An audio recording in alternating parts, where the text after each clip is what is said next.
សូមជំរាបសួរពុកម៉ែបងប្អូនទាំងអស់គ្នានេះគឺជាទស្សនវិជ្ជាផ្សារចាហែព្រឹកមិញគឺមានពុកម៉ែបងប្អូនប្រជាពលរដ្ឋលោកមកផ្សារច្រើនដែរព្រឹកមិញហើយក៏មានឃើញ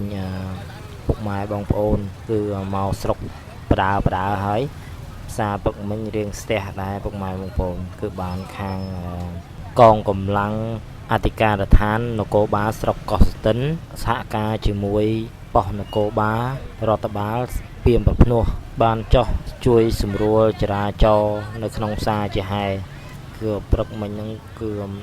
ពុកម៉ែបងប្អូនយើងឡើងផ្សារគឺស្ទះផ្លូវមែនទែនមកទាំងរថយន្តនិងម៉ូតូគឺពុកម៉ែបងប្អូនយើងមកទិញអីវ៉ាន់សែនទិញផ្លែឈើ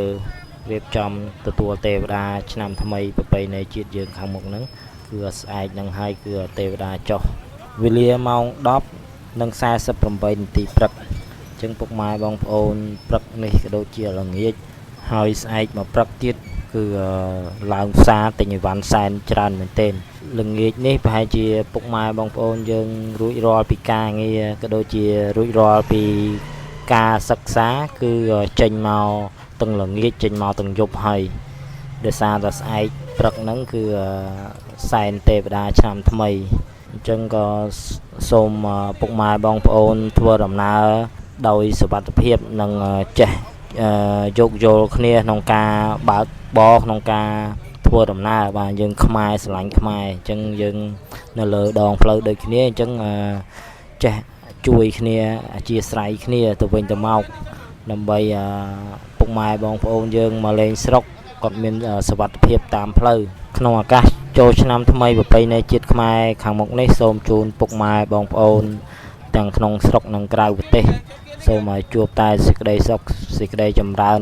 ទៅធ្វើដំណើរចិត្តក្តីឆ្ងាយក្តីសូមឲ្យជួបតែសេចក្តីសុខ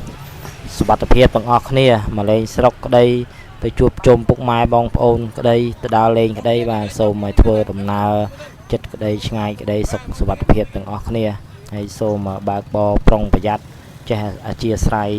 គ្នាទៅវិញទៅមកជាចុងក្រោយក៏សូមអរគុណទៅដល់កងកម្លាំងអធិការដ្ឋាននគរបាលស្រុកកោះស្ទឹងរួមសហការជាមួយប៉ុស្តិ៍នគរបាលរដ្ឋបាលពីមប្រភ្នោះដែលបានចោះជួយសម្រួលចរាចរណ៍